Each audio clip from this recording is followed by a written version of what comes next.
নওগাঁ সীমান্ত দিয়ে আবারও পুশিনের চেষ্টা, 10,000 অবৈধ বাংলাদেশকে ফেরত পাঠানো হয়েছে দাবি শুভেন্দুর, অপেক্ষায় আরও 2,000।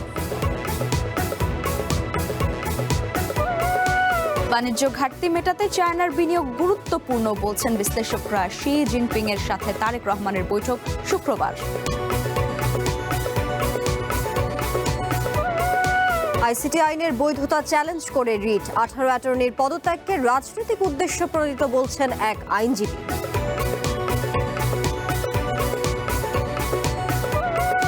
চাকরির প্রলোভনে রাশিয়ায় গিয়ে বিপদে 30 বাংলাদেশি, সেনাবাহিনীর কাছে বিক্রির অভিযোগ, সন্তানের দুর্দশা শুনে বাবার মৃত্যু। এবং ব্রাজিল সমর্থকদের প্রতীক্ষার অবসান, মাঠে নামছেন নেইমার। কাল ভোর 4টায় সেলেসাওদের প্রতিপক্ষ স্কটল্যান্ড।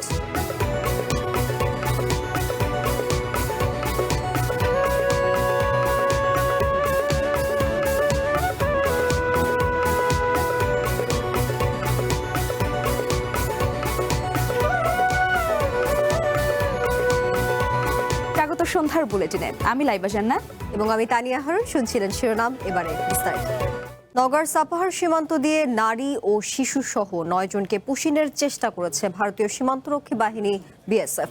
তবে বিজিবির বাধায় এই চেষ্টা ব্যর্থ হয়। ওই 9 জন এখন সীমান্তের শূন্য রেখায় অবস্থান করছেন।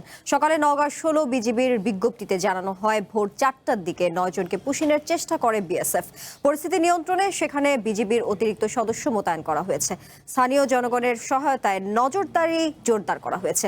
এদিকে দিনাজপুরের বনতারা সীমান্তে অবৈধভাবে বাংলাদেশে প্রবেশের সময় 4 জনকে আটক করেছে এলাকাবাসী। তাদের পুশিন করা হয়েছে বলে ধারণা করা হচ্ছে। পরে তাদের বিজিবির হাতে তুলে দেয় স্থানীয়রা। বাংলাদেশের বিএসএফ আমরা পাবলিক সব আমরা দেখে ধরে আছি, এখনো খাওয়া দাওয়া করিনি দুপুরের, এভাবে আছে আমরা রোদ্রের মধ্যে বসে। বিএসএফ এরা বসতেছে না আর আমাদের বিজিবি নিতেছে না, এরা তো রোদ্রের মধ্যে বসে আছে। এই তো আমরা ভাই ছেলে পেলে রোদ্রের মধ্যে লাঠি লাদ নালে পাহারা দিতেছি, আমরা তার দেশে আসতে দেবো না। উত্তর পাতাড়ি 44 নম্বর পিলারে ওখানে রোহিঙ্গা পার হয়েছে, আমাদের বিজিবি ছিল, ওখানে ওরাকে আটক করে রাখছে। 10,000 অবৈধ বাংলাদেশিকে পুশ ব্যাক করা হয়েছে, এমন দাবি করেছেন পশ্চিমবঙ্গের মুখ্যমন্ত্রী শুভেন্দু অধিকারী। বিধানসভায় দেয়া ভাষণে তিনি বলেন, ফেরত পাঠানোর অপেক্ষায় রয়েছে আরও 1,800 জন। পুশিন নিয়ে বাংলাদেশের সাথে ভারতের সাম্প্রতিক উত্তেজনার মধ্যে এমন দাবি করলেন শুভেন্দু। 10,000 অবৈধ বাংলাদেশিকে পুশব্যাক করা হয়েছে বলে দাবি করেছেন পশ্চিমবঙ্গের মুখ্যমন্ত্রী শুভেন্দু অধিকারী। 12টি হোল্ডিং সেন্টারে আরও 1,800 জনকে ফেরত পাঠানোর জন্য রাখা হয়েছে বলে জানিয়েছেন তিনি। এখনো অবধি আমি 10,000 বের করেছি। আমার কাছে 12টা হোল্ডিং সেন্টারে আরো 1,800 অপেক্ষা করছে। ডেইলি ওপারে পাঠাচ্ছি। মঙ্গলবার বিধানসভায় দেয়া ভাষণে শুভেন্দু জানান, প্রতিদিনই অবৈধ বাংলাদেশিদের ফেরত পাঠাচ্ছে তার সরকার। জাতীয় নিরাপত্তার জন্য এই পদক্ষেপ বলেও দাবি করেন তিনি। স্বেচ্ছায় ফিরতে চাওয়াদের জন্য পথ খোলা আছে বলে মন্তব্য করেন পশ্চিমবঙ্গের মুখ্যমন্ত্রী। এরই মধ্যে হাকিমপুর সীমান্ত দিয়ে অনেকেই এভাবে রাজ্যটি ছেড়েছেন বলে দাবি শুভেন্দুর। গত মে মাসে শপথ নেয়ার পর থেকেই অবৈধ অভিবাসী দাবিতে বাংলাদেশ সীমান্তে পুশিনের ব্যাপক তৎপরতায় নেমেছে পশ্চিমবঙ্গের বিজেপি নেতৃত্বাধীন শুভেন্দু সরকার। অবৈধ অভিবাসী সন্দেহে ব্যাপক ধরপাকড় শুরু হয়েছে রাজ্যটিতে। এবার প্রথমবারের মতো বিধানসভায় বাংলাদেশে পুশব্যাক ও ফেরত পাঠানোর জন্য আটক থাকাদের সংখ্যা তুলে ধরেন শুভেন্দু অধিকারী। জানান, ক্ষমতা গ্রহণের 1 মাসের মধ্যে বাংলাদেশ সীমান্তে কাঁটাতারের বেড়ার জন্য বিএসএফকে 142 একর জমি হস্তান্তর করা হয়েছে। কিন্তু ভোট ব্যাংকের জন্য আমরা এই জিনিস বরদাস্ত করব না। তৃণমূল ভোট ব্যাংক দখলে রাখতে বিএসএফকে জমি দিতে চায়নি বলেও অভিযোগ তার। শুভেন্দু অধিকারী বলেন, আগামী কয়েক মাসের মধ্যে সীমান্তের 600 কিলোমিটারে কাঁটাতারের বেড়া বসবে। মনে প্রাণে ভারতীয় হন। Marjia Upoma, one international desk. Bangladesh China দ্বিপক্ষীয় বাণিজ্য প্রায় $25 বিলিয়ন, যার সিংহভাগই আমদানি নির্ভর। চায়নায় রপ্তানি হয় $1 বিলিয়ন কম। বিপুল এই বাণিজ্য ঘাটতি মেটাতে চায়নার বিনিয়োগ গুরুত্বপূর্ণ ভূমিকা রাখতে পারে বলছেন বিশ্লেষকরা। আর দেশে চায়নার ব্যাংকের শাখা প্রতিষ্ঠা সহ ইউয়ানের লেনদেন চালুর দাবি ব্যবসায়ীদের। বাংলাদেশের সবচেয়ে বড় বাণিজ্যিক অংশীদার চায়না। তবে দুদেশের বাণিজ্যে রয়েছে বড় ধরনের ভারসাম্যহীনতা। সবকিছু কাটিয়ে অর্থনীতির চাকা আরও গতিশীল করতে বিদেশি বিনিয়োগ বাড়ানো এখন বাংলাদেশের অন্যতম অগ্রাধিকার। সে লক্ষ্যেই চায়নার সাথে অর্থনৈতিক সম্পর্ককে নতুন উচ্চতা নিতে 4 দিনের সফরে প্রধানমন্ত্রী। সফরের আগে চট্টগ্রামের আনোয়ারায় চাইনিজ ইকোনমিক অ্যান্ড ইন্ডাস্ট্রিয়াল জোনের জন্য প্রায় 4,189 কোটি টাকার বরাদ্দ অনুমোদন দিয়েছে সরকার। বাংলাদেশ ও চায়নার মধ্যে বাণিজ্যের পরিমাণ 22 থেকে 25 বিলিয়ন ডলারের। শিল্প কারখানায় ব্যবহৃত যন্ত্রপাতি, কাঁচামাল, ইলেকট্রনিক্স ও টেক্সটাইল উপকরণের বড় অংশই চায়না থেকে আমদানি হয়ে থাকে। আর দেশটিতে প্রক্রিয়াজাত চুল, পাট ও চামড়া বেশি রপ্তানি হয়ে থাকে। সব মিলিয়ে রপ্তানির ঝুলি $1 বিলিয়ন কম।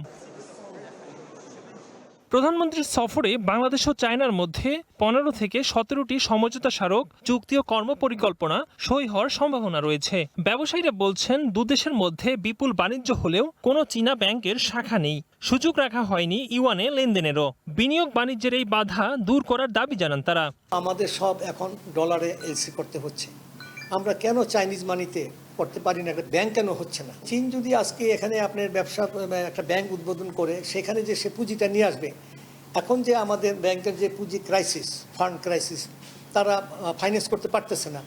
ওর টাকাটা আসলে আপনার মিনিমাম 100 ফ্যাক্টরিতে তারা ইনভেস্ট করতে পারবে, ওয়ার্কিং ক্যাপিটাল দিতে পারবে। বিশ্লেষকরা বলছেন, অবকাঠামোর বাইরে উৎপাদন শিল্প, নবায়নযোগ্য জ্বালানি, ডিজিটাল অর্থনীতি, লজিস্টিক্স ও উচ্চ প্রযুক্তি খাতে চীনা বিনিয়োগ বাড়াতে পারলে কর্মসংস্থান, রপ্তানি এবং প্রযুক্তি স্থানান্তরে বড় ধরনের ইতিবাচক প্রভাব পড়বে। আমাদের যেই ধরনের পণ্যগুলি আমরা চীন থেকে সবচেয়ে বেশি ইম্পোর্ট করি, যেটার একটা প্রচলিত বাজার বাংলাদেশে অলরেডি আছে, আমরা যদি আমাদের চীনা বন্ধুদেরকে এই জিনিসগুলো তুলে ধরে দেখাতে পারি যে প্রায় $25 বিলিয়ন একটা বাজার আছে তোমার পণ্যের, সো তুমি এই পণ্যগুলোকে বাংলাদেশে তৈরি করো, এর মাধ্যমে আমাদের একটা বড় কর্মসংস্থান হবে। চায়নার সাথে বিগত সময়ে হওয়া বাণিজ্য চুক্তিগুলো দ্রুত বাস্তবায়নের দাবি সংশ্লিষ্টদের। Ekramul Islam Khan, one news, Dhaka. চায়নার রাজধানী বেইজিং পৌঁছেছেন প্রধানমন্ত্রী তারেক রহমান। শুক্রবার দেশটির প্রেসিডেন্ট শি জিনপিং এর সঙ্গে দ্বিপক্ষীয় বৈঠক করবেন তিনি। গুরুত্বপূর্ণ এই বৈঠকে দুই দেশের মধ্যে বেশ কয়েকটি চুক্তি ও সমঝোতা স্মারক সই হতে পারে। এর আগে সকালে ডালিয়ানে বিশ্ব অর্থনৈতিক ফোরামের সভায় যোগ দেন প্রধানমন্ত্রী। চায়না সফরের তৃতীয় দিনে বিশ্ব অর্থনৈতিক ফোরামের সভায় যোগ দেন প্রধানমন্ত্রী তারেক রহমান। সভায় দক্ষিণ কোরিয়া, গিনি, কাজাখস্তান সহ 90টিরও বেশি দেশ ও অঞ্চল থেকে 1700-এর বেশি প্রতিনিধি অংশ নেয়। গ্রীষ্মকালীন দাভোসে প্রধানমন্ত্রী তারেক রহমানের অংশগ্রহণ বাংলাদেশের জন্য নতুন বিনিয়োগ ও কর্মসংস্থানের সুযোগ ছাড়াও জাতীয় সক্ষমতাকে আরও সমৃদ্ধি ও শক্তিশালী করবে বলে মনে করছেন সংশ্লিষ্টরা। Climate change and energy security to supply chain resilience and inclusive growth cannot be solved by one country, by one company or one institution alone. সভায় যোগদান শেষে প্রধানমন্ত্রী Tarique Rahman China railway construction, road and bridge corporation ও China machineries engineer কর্পোরেশনের চেয়ারম্যানের সাথে আলাদা বৈঠক করেন। এসব বৈঠক শেষে বুলেট ট্রেনে করে সহধর্মিণী ডাক্তার জুবাইদা রহমান সহ সফরসঙ্গীদের নিয়ে বেইজিংয়ের উদ্দেশ্যে যাত্রা করেন প্রধানমন্ত্রী। বেইজিংয়ের দিয়াও ইউতাই স্টেট গেস্ট হাউসে অবস্থান করবেন তিনি। সফরের সবচেয়ে গুরুত্বপূর্ণ কর্মসূচি শুক্রবার চায়নার প্রেসিডেন্ট শি জিনপিং এর সঙ্গে তারেক রহমানের বৈঠক। এই শীর্ষ বৈঠকে দ্বিপাক্ষিক, আঞ্চলিক এবং বৈশ্বিক গুরুত্বপূর্ণ বিষয়ে বিস্তারিত আলোচনা ছাড়াও দুই দেশের মধ্যে 15 থেকে 17টি চুক্তি ও সমঝোতা স্মারক সইয়ের সম্ভাবনা রয়েছে। চায়না সফরে এসে প্রধানমন্ত্রী তারেক রহমান ওয়ার্ল্ড ইকোনমিক ফোরামে অংশ নিয়ে বিশ্বের বিভিন্ন দেশের বিনিয়োগকারীদের সাথে বৈঠক করেছেন। পাশাপাশি বিশ্ব নেতাদের আশ্বস্ত করেছেন বাংলাদেশে বিনিয়োগ করার মতো যথেষ্ট সুষ্ঠু পরিবেশ সৃষ্টি হয়েছে।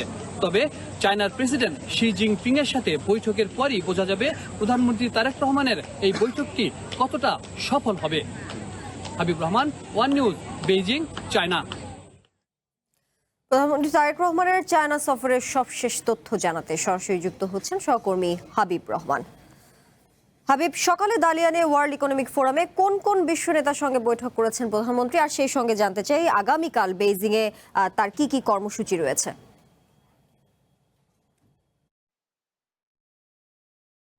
তানিয়া আজকে বেশ কয়েকটি প্রোগ্রামে কিন্তু অংশগ্রহণ করেছে দালিয়ানে। আপনি জানেন প্রধানমন্ত্রী তারেক রহমান বিশেষ করে ইকোনমিক ফোরাম, সেখানে বিশ্ব নেতাদের সাথে কথা বলেছেন এবং বিনিয়োগকারীদের সাথে কথা বলছেন। তবে সবচেয়ে মূল বিষয় হলো সেটি আগামীকালকে এবং ২৬ তারিখের যে বৈঠকগুলো বা যে অনুষ্ঠানগুলো রয়েছে সেটি প্রধানমন্ত্রী তারেক রহমান এবং বাংলাদেশের জন্য সবচেয়ে গুরুত্বপূর্ণ বৈঠক। আপনাকে একটু বলে রাখি যে আগামীকাল বৈঠক রয়েছে চায়নার কমিউনিস্ট পার্টির যিনি প্রধান, তার সাথে বৈঠক করবেন। এটি রাজনৈতিক একটি বৈঠক, যেহেতু রাজনৈতিক দলের সাথে বৈঠক, সেক্ষেত্রে বাংলাদেশের রাজনীতি বা পার্শ্ববর্তী রাজনীতিগুলোর সব বিষয় নিয়ে কিন্তু এখানে আলোচনা হতে পারে। পাশাপাশি সবচেয়ে বড় বিষয় যেটি তিস্তা চুক্তি, যেটি বলা হচ্ছে যে কার সাথে আসলে বাংলাদেশ তিস্তা চুক্তি করতে যাচ্ছে, সে জায়গায় একটি বড় প্রশ্ন ছিল ভারত বাংলাদেশ নাকি যুক্তরাষ্ট্র এই জায়গাতে আসলে এই চুক্তিটি বাস্তবায়ন করবে। সেক্ষেত্রে আপনাকে একটু বলে রাখি যে পানি সম্পদ মন্ত্রী এরই মধ্যে কিন্তু তিনি এই বেইজিংয়ে এসেছেন, উপস্থিত হয়েছেন, যদিও এটি গতকালকেই তিনি চলে এসেছেন। সেক্ষেত্রে আমরা বলতে পারি যে চায়নার সাথে এই তিস্তা চুক্তি নিয়ে বা গঙ্গা চুক্তি নিয়ে একটি বড় ধরনের আলোচনা হতে পারে এবং সেক্ষেত্রে দীর্ঘদিনের যে প্রতীক্ষা, সেই প্রতীক্ষার একটি ফলাফলও কিন্তু পাওয়া যেতে পারে, সেটি আসলে আমরা আশা করতে পারি। কারণ আমরা হঠাৎ করেই জেনেছি গতকালকে যে পানি সম্পদ মন্ত্রী তিনি এখানে আসবেন এবং এখানকার চায়নার যে পানি সম্পদ মন্ত্রণালয় রয়েছে তাদের সাথে একটি মিটিং রয়েছে, বৈঠক রয়েছে, সেটি কিন্তু একটি বড় খবর আমাদের জন্য। পাশাপাশি আরও বেশ কিছু কল অন রয়েছে প্রধানমন্ত্রী তারেক রহমানের, সেটি হলো একটু বলতে চাই চায়না ইন্টারন্যাশনাল কোঅপারেশন এজেন্সির চেয়ারম্যানের সাথে তিনি বৈঠক করবেন আগামীকাল এবং আরেকটি বৈঠক করবেন এক্সিম ব্যাংক যেটি রয়েছে চায়নাতে, সেই ব্যাংকের প্রধানের সাথে তিনি বৈঠক করবেন। এছাড়া বেশ কিছু প্রতিষ্ঠান রয়েছে যে প্রতিষ্ঠানগুলো বাণিজ্যিক প্রতিষ্ঠান, সেই প্রতিষ্ঠানগুলোর সাথে বৈঠক করবেন। চেরি গ্রুপের যিনি চেয়ারম্যান তার সাথে তিনি বৈঠক করবেন। যে শুধুমাত্র তাই নয়, আমরা যেটি দেখছি যে বাংলাদেশ ইনভেস্টমেন্ট ফোরাম রয়েছে, সেখানে বাংলাদেশ ইনভেস্টমেন্ট ফোরামে বেশ কয়েকটি অনুষ্ঠান রয়েছে, সেখানে তিনি যোগ দিবেন এবং বাংলাদেশ ফোরামের একটি সম্মেলন রয়েছে, সেখানে তিনি যোগ দিবেন। অর্থাৎ আমরা বারবার যেটি বলে আসছিলাম যে এবারের যে সামিট অনুষ্ঠান প্রধানমন্ত্রীর সফর, সেই সফরটি মূলত বিনিয়োগের ক্ষেত্রে কিভাবে বাংলাদেশকে সহায়তা করতে পারে চায়না, সেই বিষয়টি কিন্তু রয়েছে। এবং সবচেয়ে বড় বিষয় যেটি ২৬ তারিখ কয়েকটি অনুষ্ঠান তো রয়েছেই, সেখানে সমঝোতা স্বাক্ষর রয়েছে, পাশাপাশি সেখানে হলো চায়নার প্রেসিডেন্ট শি জিনপিংয়ের সাথে যে বৈঠক, সেই বৈঠকটি আসলে নির্ধারণ করবে বাংলাদেশের এই যে প্রধানমন্ত্রী তারেক রহমানের চায়না সফর সেটি কতটা সফল হয়, কারণ সব কিছুই কিন্তু সিদ্ধান্ত আসবে সেই বৈঠকটি থেকেই। তানিয়া। হাবিব, আপনাকে ধন্যবাদ যুক্ত থাকার জন্য। দর্শক, প্রধানমন্ত্রীর চায়না সফর নিয়ে যুক্ত ছিলেন সহকর্মী হাবিব রহমান। যাচ্ছি পরবর্তী প্রসঙ্গে। আন্তর্জাতিক অপরাধ ট্রাইব্যুনাল আইনের বৈধতা চ্যালেঞ্জ করে হাইকোর্টে রিট হয়েছে। সকালে রিটটি দায়ের করেন সুপ্রিম কোর্টের আইনজীবী মহসিন রশিদ। এতে আইনটি রহিতের উদ্যোগ নেওয়া এবং তা সংবিধান বিরোধী ঘোষণা করে বাতিলের নির্দেশ চাওয়া হয়েছে। রিটে আইন সচিব সহ সংশ্লিষ্টদের বিবাদী করা হয়েছে। এতে বলা হয় ১৯৭৩ সালের আন্তর্জাতিক অপরাধ আইন তার উদ্দেশ্য পূরণ করেছে এবং ভবিষ্যতে রাজনৈতিক উদ্দেশ্য অপব্যবহারের আশঙ্কা রয়েছে, তাই আইনটি বাতিল ও রহিত করার প্রয়োজনীয় ব্যবস্থা নেয়ার নির্দেশ চাওয়া হয়েছে। রিটটা হচ্ছে আমি আইসিটি কে চ্যালেঞ্জ করেছি। আইসিটি আমি মনে করি ইজ এ ট্রাইব্যুনাল যেটা এখন বিখ্যাত হয়েছে ফর জুডিশিয়াল মার্ডার্স। আরেকটি গভর্নমেন্ট এসে অ্যামেন্ডমেন্ট করে একে ব্যবহার করে আপনি এইসব জুডিশিয়াল মার্ডার্স কন্টিনিউ করবেন। সো আমি এইটাকে জুডিশিয়াল মার্ডার, একটি মার্ডারাস কোর্ট বলি, ট্রাইব্যুনাল বলি, এই জন্যে আমি এইটাকে চাই যে এটা বিলুপ্ত। সরকার গঠনের ৪ মাস পর অ্যাটর্নি জেনারেলের কার্যালয় থেকে একসঙ্গে ১৮ জনের পদত্যাগকে রাজনৈতিক উদ্দেশ্য প্রণোদিত বলে মন্তব্য করেছেন বিএনপির আইন বিষয়ক সম্পাদক এম বদরুদ্দোজা বাদল। সকালে সুপ্রিম কোর্টে এক সংবাদ সম্মেলনে তিনি আরও বলেন, পদত্যাগ করার পেছনে তাদের কোনো দুরভিসন্ধি রয়েছে। অ্যাটর্নি জেনারেলের কার্যালয় থেকে এতদিন তারা সরকারের স্বার্থ বিরোধী কাজ করেছেন বলেও অভিযোগ করেন বদরুদ্দোজা বাদল। এর আগে মঙ্গলবার জুলাই সনদ বাস্তবায়ন না হওয়া সুপ্রিম কোর্ট সচিবালয় অধ্যাদেশ ও সুপ্রিম কোর্টের বিচারক নিয়োগ অধ্যাদেশ বাতিলের প্রতিবাদে পদত্যাগ করেন জামায়াতপন্থী ৭ জন ডেপুটি এবং ১১ জন সহকারী অ্যাটর্নি জেনারেল। গতকাল ওনারা ৪ মাস পরে ওনাদের মনে হলো যে এখন তো আসলে পদত্যাগ করা দরকার অথবা রিমুভ হবেন, তো এই জন্য ওনারা রাজনৈতিক কিছু বিষয় নিয়ে এসেছে, যেটা খুবই অনাকাঙ্ক্ষিত। আমার কথা হচ্ছে ওনাদের এই বক্তব্যটা টোটালি পলিটিক্যাল স্ট্যান্ডবাজি। চাকরির প্রলোভনে রাশিয়ায় গিয়ে ভয়াবহ বিপদে পড়েছেন চাঁদপুরের এক যুবক সহ প্রায় 30 বাংলাদেশি। অভিযোগ উঠেছে রাশিয়ায় নিয়ে তাদের সেনাবাহিনীর কাছে বিক্রি করে দিয়েছে দালাল চক্র। ভুক্তভোগীদের অভিযোগ তাদেরকে জোর করে ইউক্রেন যুদ্ধে পাঠানো হয়েছে। এরই মধ্যে কয়েকজন নিহতও হয়েছেন। প্রধানমন্ত্রীর কাছে অনুরোধ, আমাদেরকে বাঁচান। ভালো বেতন আর উন্নত জীবনের স্বপ্ন দেখিয়ে চাঁদপুরের ফরিদগঞ্জের মাইনুদ্দিন সহ প্রায় 30 বাংলাদেশিকে রাশিয়ায় নিয়ে যায় একটি দালাল চক্র। কিন্তু সেখানে পৌঁছানোর পর তাদের ঠাঁই হয়েছে রাশিয়া ইউক্রেন যুদ্ধের রণাঙ্গনে। যুদ্ধক্ষেত্র থেকে পাঠানো ভুক্তভোগীদের মর্মস্পর্শী ভিডিও বার্তায় উঠে এসেছে বাংকারে আটকে রেখে নির্যাতন, অনাহার আর জোর করে যুদ্ধে পাঠানোর লোমহর্ষক বিবরণ। বেঁচে থাকা যুবকেরা এখন শুধু দেশে ফেরার আকুতি জানাচ্ছেন। এখানে নিয়ে আসার পর আমাদেরকে 3 থেকে 4 দিন ট্রেনিং করানোর পর 5-6 জন করে একদম ফোন লাইনে পাঠানো হয়েছে যুদ্ধ করার জন্য। প্রতারণার শিকার যুবকদের একজন চাঁদপুরের ফরিদগঞ্জ উপজেলার কাউনিয়া গ্রামের মাইনুদ্দিন। পানি পর্যন্ত খাইতে দেয় নাই, কোনো কিছু দেয় নাই, প্রতিদিন এসে মারধর করছে। তার পরিবার জানায় কোম্পানিতে কাজের কথা বলে মাইনুদ্দিনকে রাশিয়া পাঠানো হয়েছিল, কিন্তু দালাল চক্রটি তাকে সেনাবাহিনীর কাছে বিক্রি করে পালিয়ে যায়। উৎকণ্ঠা সইতে না পেরে হৃদরোগে আক্রান্ত হয়ে মাইনুদ্দিনের বৃদ্ধ বাবা মারা গেছেন। রাশিয়া মহিলার কাছে বিক্রি করছে এরা, আদমেরা।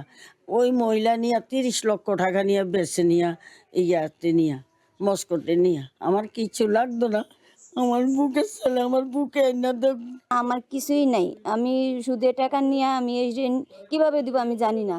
বর্তমানে রাশিয়ায় সরকারিভাবে শ্রমিক পাঠানোর অনুমতি নেই, তবে অবৈধ মানব পাচারকারী চক্রের প্রলোভনে পড়ে নিঃস্ব হচ্ছে অনেক পরিবার। দোষী দালালদের শাস্তি চেয়ে জেলা প্রশাসকের কার্যালয়ে স্মারকলিপি দিয়ে মানববন্ধন করেছে এলাকাবাসী। পররাষ্ট্র মন্ত্রণালয়ের মাধ্যমে প্রবাসী কল্যাণ মন্ত্রীর হস্তক্ষেপ করে যে 4টা ছেলে এখনো জীবিত আছে তাদেরকে যেন দেশে ফিরিয়ে আনে এই আকুল আবেদন।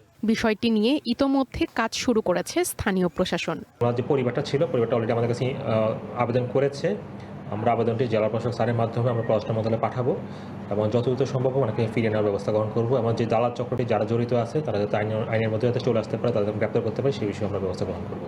জীবিকার তাগিদে গিয়ে যুদ্ধের ময়দানে জীবন বাজি রাখা এই বাংলাদেশিদের দ্রুত উদ্ধার করা এখন সময়ের দাবি। একই সাথে যে আন্তর্জাতিক দালাল চক্র দেশের সরল মানুষদের মৃত্যুর মুখে ঠেলে দিচ্ছে, তাদের শাস্তির দাবিও জানাচ্ছেন চাঁদপুরের মানুষ। তোমার বাবা কই? One national desk. প্রতীক্ষার অবসান ঘটছে ব্রাজিল ভক্তদের। মাঠে ফিরছেন নেইমার জুনিয়র। স্কটল্যান্ডের বিপক্ষে গ্রুপ পর্বের গুরুত্বপূর্ণ ম্যাচেই দেখা যাবে ব্রাজিলিয়ানের পোস্টার বয়কে। সংবাদ সম্মেলনে নেইমারকে খেলানোর বিষয় নিয়ে সবুজ সংকেত দিয়েছেন বস কার্লো আনচেলত্তি। অন্যদিকে ব্রাজিলকে বাদ দিয়ে নিজেদেরকে বেশি ভালোবাসতে বলেছেন স্কটিশ কোচ। বিশ্বকাপের শুরু থেকেই ব্রাজিল সমর্থকদের মনে ছিল একটাই প্রশ্ন, কবে ফিরবেন নেইমার, নাকি ইনজুরির কারণে বিশ্বকাপের শেষ পর্যন্ত দর্শক হয়ে কাটাতে হবে এই ফুটবলারকে। অবশেষে ঘটতে যাচ্ছে সেই অপেক্ষার অবসান। ব্রাজিল কোচ কার্লো আনচেলত্তি নিশ্চিত করেছেন স্কটল্যান্ডের বিপক্ষে ম্যাচে মাঠে নামতে যাচ্ছেন নেইমার। দীর্ঘ পুনর্বাসন ও কঠোর পরিশ্রমের পর এখন তিনি ম্যাচ খেলার জন্য পুরোপুরি প্রস্তুত। ব্রাজিল দলও বিশ্বাস করে দলের সবচেয়ে অভিজ্ঞ এই তারকার প্রত্যাবর্তন নকআউট পর্বের আগে নতুন শক্তি যোগ করবে। ম্যাচ পূর্বক সংবাদ সম্মেলনে আনচেলত্তি অনেকটা হাসি মুখেই জানিয়েছেন নেইমার খেলার জন্য সম্পূর্ণ উপযুক্ত। সে চলতি সপ্তাহে বাকিদের সঙ্গে খুব ভালো অনুশীলন করেছে এবং নিজেকে প্রস্তুত করেছে। ওর মতো কোয়ালিটির একজন খেলোয়াড় দলে ফেরাটা আমাদের জন্য বিশাল স্বস্তির। বিশ্বকাপের প্রথম 2 ম্যাচে মরক্কো এবং হাইতির বিপক্ষে মাঠে নামা হয়নি এই ব্রাজিলিয়ান পোস্টার বয়ের। ইনজুরির কারণে পূর্ণ মাত্রায় অনুশীলনও করতে পারেননি দলের সঙ্গে। বিশ্বকাপ চলাকালেও যাকে নিয়েছিল দুশ্চিন্তা, সেই নেইমারই এখন হয়ে উঠেছেন ব্রাজিলের সবচেয়ে বড় আশার নাম। রাফিনিয়ার ইনজুরিতে ব্রাজিলের আক্রমণ ভাগে এক ধাক্কা দেখা যায়, তবে নেইমারের এই প্রত্যাবর্তনে যে সেই ধাক্কা মুছে যাচ্ছে তা আর বলে দেয়া লাগছে না। নকআউট পর্বে ভালো অবস্থানে থাকতে স্কটল্যান্ডের বিপক্ষে জয় ছাড়া অন্য কোনো পথ খোলা নেই সেলেসাওদের। গ্রুপ পর্বে 2 ম্যাচে 1 জয় এবং 1 ড্র নিয়ে গোল ব্যবধানে এগিয়ে থেকে পয়েন্ট টেবিলের শীর্ষে আছে আনচেলত্তির শিষ্যরা। তবে ম্যাচের আগে ভ্রমণ জটিলতা এবং ঠিকমতো অনুশীলন করতে না পারায় কিছুটা প্রভাব পড়তে পারে দলের উপর। কিন্তু ব্রাজিল দলে এই মুহূর্তে ফিরেছেন নেইমার জুনিয়র, এতেই যেন স্বস্তি খুঁজে পাচ্ছে কোচ সহ পুরো দল। অপরদিকে স্কটল্যান্ডেরও নকআউট রাউন্ডের খেলা প্রায় নিশ্চিত। 2 ম্যাচে 1 জয় এবং 1 হারে পয়েন্ট টেবিলের তৃতীয় অবস্থানে আছে স্কটিশরা। ব্রাজিলের বিপক্ষে গুরুত্বপূর্ণ ম্যাচের আগে স্কটল্যান্ডের ম্যানেজার স্টিভ ক্লার্ক তার খেলোয়াড়দের বলেছেন তারা যেন নিজ দেশের প্রতি ভালোবাসা এবং ভক্তি ধরে রাখে। তিনি আরও নিশ্চিত করেছেন যে মায়ামির প্রতিকূল আবহাওয়া বা ম্যাচ দেরিতে শুরু হওয়ার বিষয়টি মোকাবেলা করতে দলের একটি বিশেষ কৌশল রয়েছে। এছাড়া ইনজুরিতে থাকা অ্যারেন হিকি ছাড়া স্কোয়াডের বাকি সব খেলোয়াড় সম্পূর্ণ ফিট রয়েছেন।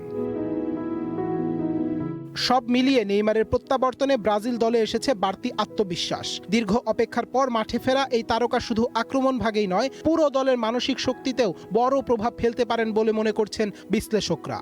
অন্যদিকে স্কটল্যান্ডও নিজেদের পরিকল্পনা ও আত্মবিশ্বাস নিয়ে প্রস্তুত শক্ত চ্যালেঞ্জ ছুড়ে দিতে। এখন দেখার বিষয় তারকাবহুল এই লড়াইয়ে শেষ হাসি হাসে কারা, নেইমারের ফেরা ব্রাজিল নাকি লড়াকু স্কটিশরা। Tasnim Ahmed Arnab, one sports desk. রাজধানীর অভিজাত এলাকার 50% বাড়িতে মিলেছে ডেঙ্গির লার্ভা। এডিস মশার লার্ভা ও এর উৎস ধ্বংস করতে অভিযানে গিয়ে এই তথ্য জানিয়েছেন স্থানীয় সরকার প্রতিমন্ত্রী মীর শাহে আলম। বুধবার সকালে রাজধানীর গুলশানে ডেঙ্গি সহ মশাবাহিত অন্যান্য রোগ প্রতিরোধে গঠিত টাস্ক ফোর্স কমিটির মশক নিধন অভিযান পরিদর্শন করেন তিনি। এ সময় একটি রেস্টুরেন্টকে 50,000 টাকা জরিমানা করে ডিএনসিসি। ডেঙ্গি সহ মশাবাহিত রোগ প্রতিরোধে সারা দেশে টাস্কফোর্স কমিটি গঠন করেছে সরকার।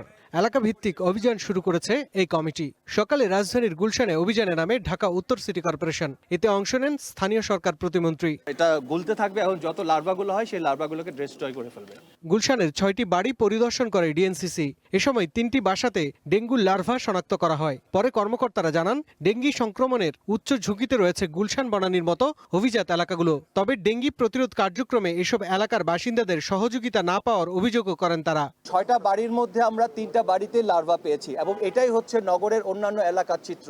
আপনার 50%-এর অধিক বাড়িতে আমরা লার্ভাটা পাবো। তো লার্ভা পাওয়ার কারণে আমরা তাদেরকে দণ্ডবিধি 1860-এর 269 ধারা অনুযায়ী জরিমানা করেছি 50,000 টাকা এবং কয়েকটি বাড়ির মালিককেও আমরা জরিমানা করেছি। মাঠ পর্যায়ে আমরা সহযোগিতা একটু পেলো বিভিন্ন হাই রাইজ বিল্ডিং গুলাতে, বিশেষ করে যেখানে হাই রাইজ সেখানে আমরা ঢুকতে অসুবিধা হয়, আমাদের ঢুকতে দেয় না।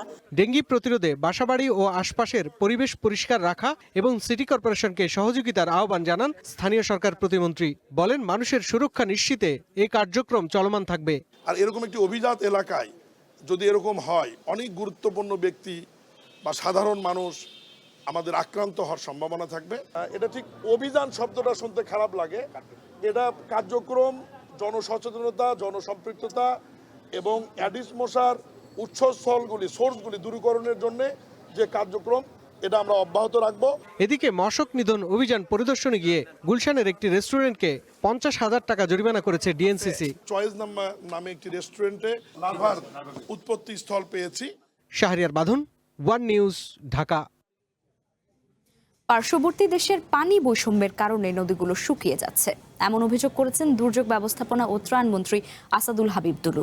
দুপুরে মানিকগঞ্জের শিবালয় খাল খনন প্রকল্পের কাজ পরিদর্শনের সময় তিনি এই অভিযোগ করেন। মন্ত্রী জানান, সরকার তিস্তা মহাপরিকল্পনা এবং পদ্মা ব্যারাজ প্রকল্প বাস্তবায়ন করবে। বৃষ্টির কারণে খাল খননের কাজ কিছুটা বাধাগ্রস্ত হচ্ছে উল্লেখ করে মন্ত্রী আরও বলেন, আগামী শুকনো মৌসুমে অসম্পূর্ণ কাজ শেষ করা হবে। তিনি অভিযোগ করেন, বিগত 17 বছর দেশ দুর্নীতিতে নিমজ্জিত ছিল। সব দুর্নীতি একদিনে বন্ধ করা সম্ভব নয়, তবে খাল খনন প্রকল্পে দুর্নীতির অভিযোগ পেলে দ্রুত ব্যবস্থা নেওয়া হবে।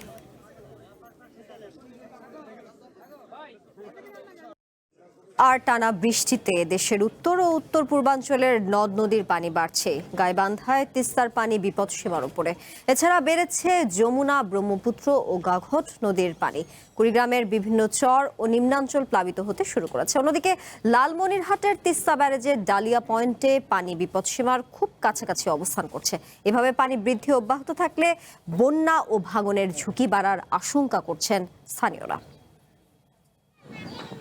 গাইবান্ধা পানি উন্নয়ন বোর্ড জানায় তিস্তা নদীর কাউনিয়া পয়েন্টে 24 সেন্টিমিটার পানি, ঘাঘট নদীতে 13 সেন্টিমিটার এবং যমুনা ও ব্রহ্মপুত্র নদীর পানি ফুলছড়ি পয়েন্টে 22 সেন্টিমিটার বৃদ্ধি পেয়েছে। পানি বৃদ্ধির ফলে ভাঙন শুরু হয়েছে বালাসীঘাট, খলাইহারা গ্রাম সহ বেশ কয়েকটি পয়েন্টে। এসব এলাকার মানুষ বন্যা ও পানি বৃদ্ধির আতঙ্ক নিয়ে রাত কাটাচ্ছেন। পানির খুব জোর, পানি বলতেছে খুব, আমরা থাকতে পারবো না। কালকে দিনের মধ্যে বাড়ে ঘর থেকে কুড়িতে যাবো তা আল্লাহ জানে। পানি বৃদ্ধি বর্তমানে যমুনা, তিস্তা, ঘাঘট এই 3টা নদীতে পানি বৃদ্ধি অব্যাহত আছে। পানি বৃদ্ধির কারণে যেসব জায়গায় ইতিমধ্যে ভাঙন দেখা দিচ্ছে, প্রায়োরিটি বেসিসে যেসব জায়গায় স্থাপনা আছে, বাড়িঘর আছে, আমরা ওগুলো প্রায়োরিটি বেসিসে বিভিন্ন জায়গায় জিও ব্যাগ দিয়ে কাজ করে ভাঙন প্রতিরোধের চেষ্টা করছি। কুড়িগ্রামের প্রধান নদ নদীর পানি বৃদ্ধি অব্যাহত রয়েছে। পানি উন্নয়ন বোর্ডের তথ্য অনুযায়ী জেলার ধরলা ও ব্রহ্মপুত্র নদে পানি বাড়ছে। একই সঙ্গে ছুঁই ছুঁই করছে তিস্তা নদীর পানি। ফলে জেলার বিভিন্ন চরাঞ্চল ও নিম্নাঞ্চল প্লাবিত হতে শুরু করেছে। অনেক এলাকায় তলিয়ে গেছে ফসলের মাঠ। নদী তীরবর্তী ও চরাঞ্চলের মানুষের মধ্যে বন্যা ও ভাঙন আতঙ্ক বাড়ছে। বাসিন্দাদের সতর্ক থাকার পরামর্শ দেওয়া হয়েছে। পরিস্থিতির অবনতি হলে দ্রুত কার্যকর ব্যবস্থা নেওয়ার আশ্বাস দিয়েছে পানি উন্নয়ন বোর্ড। নদীতে খুব পানি বাড়বে নাকি, ভাঙবে আরো নাকি খুব। এবার যে আল্লাহ কি করে বাড়ি ভাঙার জন্য, যে ভাঙন ভাঙবে না, যে আসছে নদীর উপরে এটা কিভাবে রক্ষা হবে সেই রক্ষাটা করি। অন্যদিকে লালমনিরহাট জেলার তিস্তা নদীর পানি আশঙ্কাজনক হারে বাড়ছে। তিস্তা ব্যারেজের ডালিয়া পয়েন্টে পানি বিপদ সীমার মাত্র 13 সেন্টিমিটার ও ধরলা নদীর 93 সেন্টিমিটার নিচ দিয়ে প্রবাহিত হচ্ছে। পানি ক্রমাগত বাড়তে থাকায় তিস্তা নদী তীরবর্তী নিম্নাঞ্চল তলিয়ে যেতে শুরু করেছে। খুব অবস্থা খারাপ, ভুট্টা, বাদাম, কোষ্টা এলে একটা আবাদ হবে না। যা আমরা ফসল করছি তার মধ্যে বাদাম আমাদের শেষ হয়ে গেছে, তারপরে পাট ফেলাইছি, পাট আনতে পারলাম না, পাটও শেষ। পাউবো বলছে আগামী কয়েকদিন নদ নদীর পানি আরো বাড়তে পারে। আর পানি বৃদ্ধি অব্যাহত থাকলে বন্যা ও ভাঙনের ঝুঁকি বাড়ার আশঙ্কা করছেন স্থানীয়রা। চন্দনা বিশ্বাস, ওয়ান ন্যাশনাল ডেস্ক।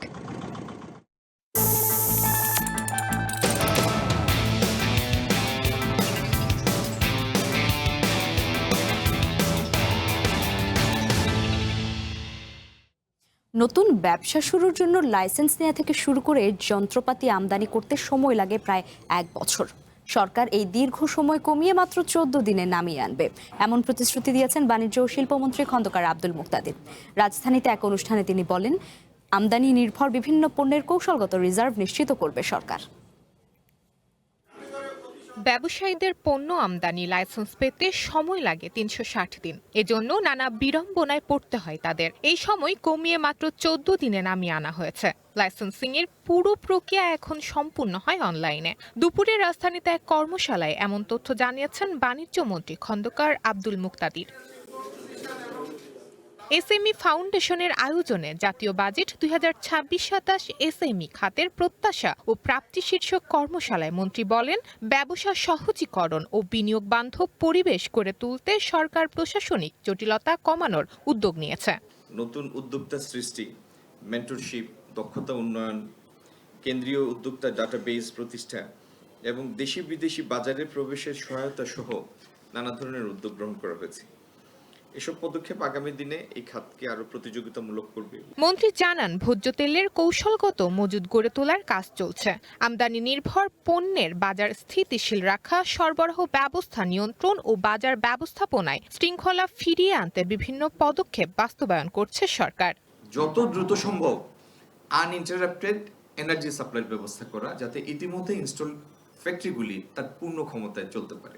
ব্যবসা সহজীকরণ, ডিজিটাল সেবা সম্প্রসারণ এবং বাজার ব্যবস্থাপনায় শৃঙ্খলা ফিরিয়ে আনার এসব উদ্যোগ দেশের এসএমই খাতকে আরও প্রতিযোগিতামূলক ও গতিশীল করতে সহায়ক হবে বলে মনে করছেন সংশ্লিষ্টরা। শব্দ স্মৃতি, ওয়ান নিউজ, ঢাকা।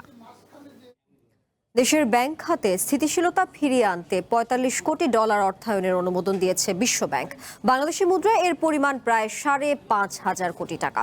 আজ এক বিজ্ঞপ্তিতে বিশ্বব্যাংক জানায়, আর্থিক খাত সহায়তা প্রকল্প 2 এর আওতায় সংস্থাটির বোর্ড সভায় এই ঋণ অনুমোদন দেওয়া হয়েছে।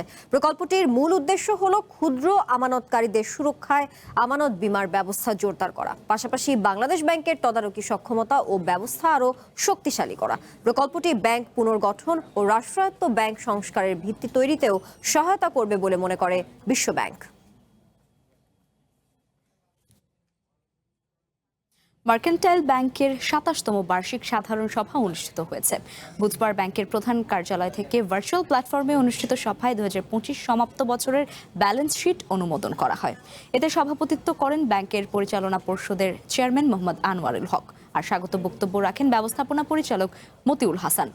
অনুষ্ঠানে ভার্চুয়ালি উপস্থিত ছিলেন ব্যাংকের ভাইস চেয়ারম্যান আলহাজ আকরাম হোসেন, পরিচালক এম.এ. খান বিলাল, মোহাম্মদ আব্দুল আওয়াল, এএসএম ফিরোজ আলম, এম আমানুল্লাহ ও আলহাজ মোশাররফ হোসেন। এছাড়া ব্যাংকের স্বতন্ত্র পরিচালক প্রফেসর ডক্টর রেজাউল কবির, প্রফেসর ডক্টর মোহাম্মদ তৌফিকুল ইসলাম ও প্রফেসর নাসরিন সুলতানা, ব্যাংকের ডিএমডি ও CFO doctor Tapas Chandra Pal, company secretary Mohammad Rezaul Karim, ব্যাংকের উদ্যোক্তা, শেয়ারহোল্ডার এবং ঊর্ধ্বতন কর্মকর্তারাও অংশ নেন।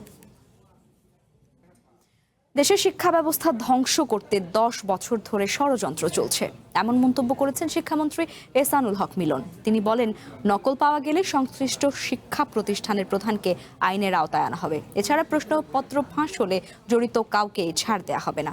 সকালে রাজধানীর আজিমপুর গার্লস স্কুল অ্যান্ড কলেজে শিক্ষা বোর্ড কেন্দ্রীয় সচিবদের সাথে মতবিনিময় সভায় এই কথা বলেন শিক্ষামন্ত্রী। তিনি আরও বলেন, বর্তমানে নকল না থাকলেও ধরন পরিবর্তন হয়েছে। সাইবার আইন পরিবর্তন হতে যাচ্ছে, নকলের সহযোগীরা পার পেতে না পারে। 2027 সালের এসএসসি পরীক্ষা জানুয়ারি মাসে শুরু হবে বলেও জানান মন্ত্রী। নকল এখন নেই, এটা আমরা বিশ্বাস করি, কিন্তু নকলের রূপ চেঞ্জ হয়েছে। নকলটা ওই প্রতিষ্ঠানে পাওয়া গেল, প্রতিষ্ঠান প্রধান ইজ দ্য রেসপন্সিবল, তাকে আইনের আওতায় আনা হবে। রেজাল্ট জুলাই মাসের 20 তারিখে দেব। 2027 এসএসসি পরীক্ষা আমরা নেব জানুয়ারি মাসে।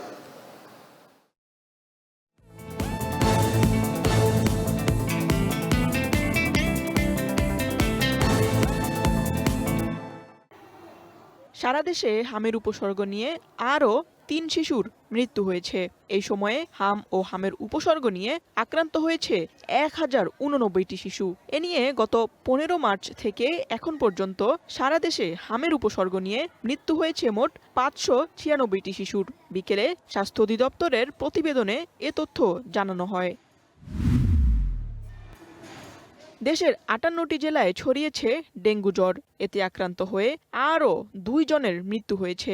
নতুন করে ডেঙ্গু জ্বর নিয়ে হাসপাতালে ভর্তি হয়েছেন আরও 157 জন রোগী। বিকেলে স্বাস্থ্য অধিদপ্তর থেকে এই তথ্য জানানো হয়েছে। আবাসিক ভবনের পার্কিংয়ের জায়গায় বাণিজ্যিক কার্যক্রম চালানোর অভিযোগে ধানমন্ডি 10 নম্বরের একটি ভবনে মোবাইল কোর্ট পরিচালনা করেছে রাজুক। সেখানে একটি ডিপার্টমেন্টাল স্টোর চালানো হচ্ছিল। অভিযোগ পেয়ে বুধবার সকালে অভিযান চালায় রাজুক। গাজীপুরের টঙ্গীতে ছিনতাইকারী সন্দেহে গণপিটুনিতে এক যুবকের মৃত্যু হয়েছে। পুলিশ জানায়, সকালে স্টেশন রোড এলাকায় এক যাত্রীর ফোন ছিনতাইয়ের সময় ওই যুবককে আটক করে গণপিটুনি দেয় স্থানীয়রা। পরে হাসপাতালে নিলে চিকিৎসক তাকে মৃত ঘোষণা করেন। কুষ্টিয়া কর অঞ্চল কার্যালয়ে নিয়োগ পরীক্ষায় চাকরি প্রার্থীর পক্ষে প্রক্সি দেওয়ার অভিযোগে 4 জনকে আটক করা হয়েছে। মঙ্গলবার মৌখিক পরীক্ষায় তাদের আচরণ সন্দেহজনক মনে হলে নিয়োগ বোর্ডের সদস্যরা তাদের জিজ্ঞাসাবাদ করেন। পরে কাগজপত্র যাচাইয়ে প্রবেশপত্রের ছবি জালিয়াতির প্রমাণ মেলে।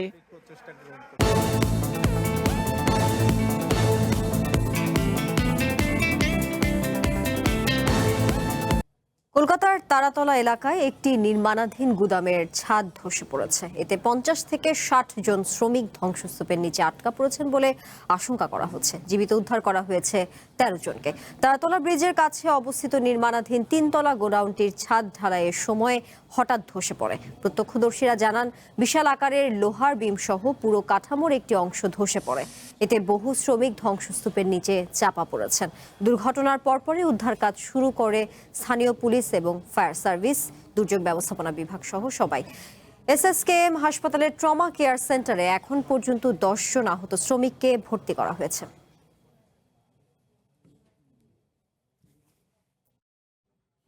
তীব্র তাপ প্রবাহে বিপর্যস্ত ইউরোপের বিভিন্ন দেশের মধ্যে ফ্রান্সে ইতিহাসের সর্বোচ্চ তাপমাত্রা রেকর্ড করা হয়েছে।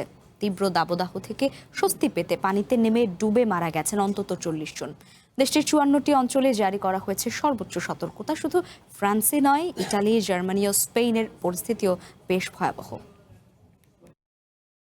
কাঠফাটা রোদ আর অসহ্য গরমে পুড়ছে ফ্রান্স।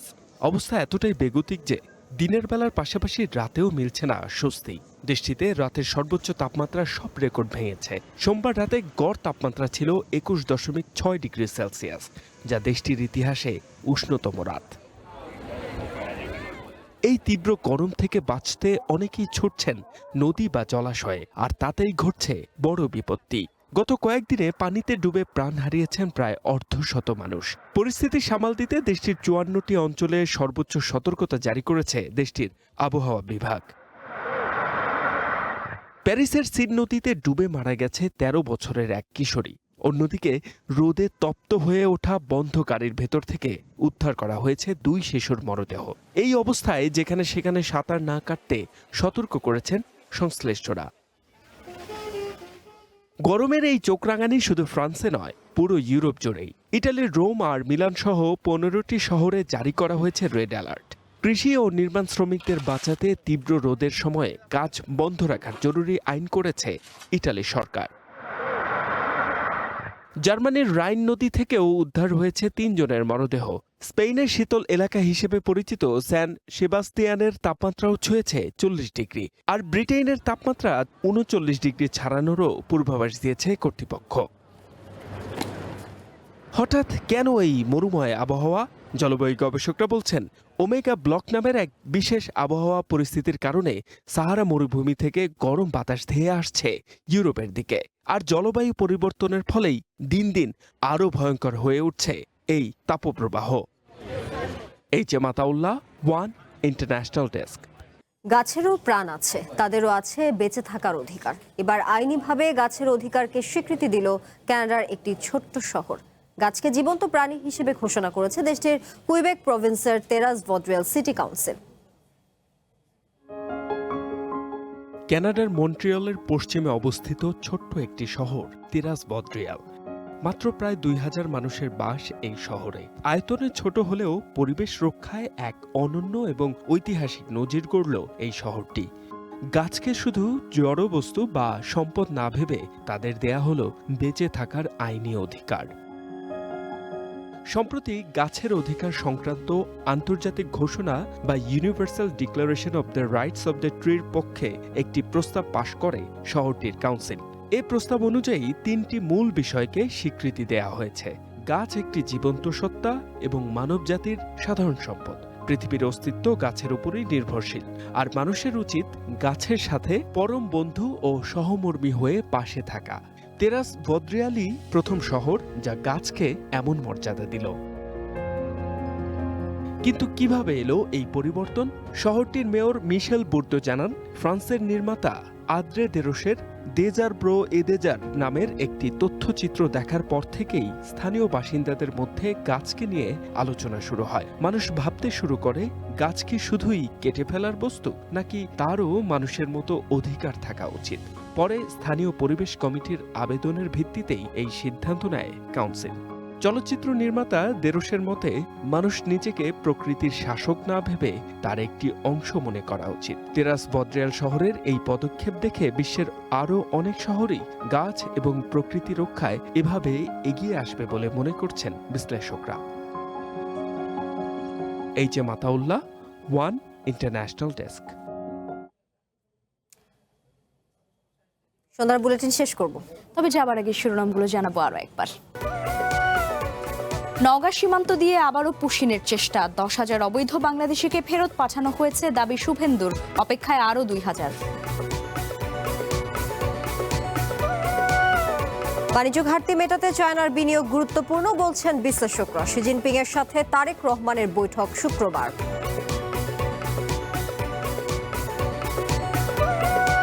ট্রাইব্যুনাল আইনের বৈধতা চ্যালেঞ্জ করে রিট। অ্যাটর্নি জেনারেলের কার্যালয় থেকে 18 জনের পদত্যাগ নিয়ে প্রশ্ন আইনজীবীর।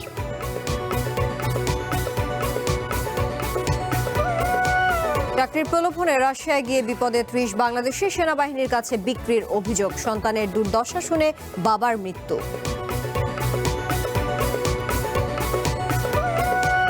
এবং ব্রাজিল সমর্থকদের প্রতীক্ষার অবসান, মাঠে নামছেন নেইমার। কাল ভোরে 4টায় সেলেসাওদের প্রতিপক্ষ স্কটল্যান্ড।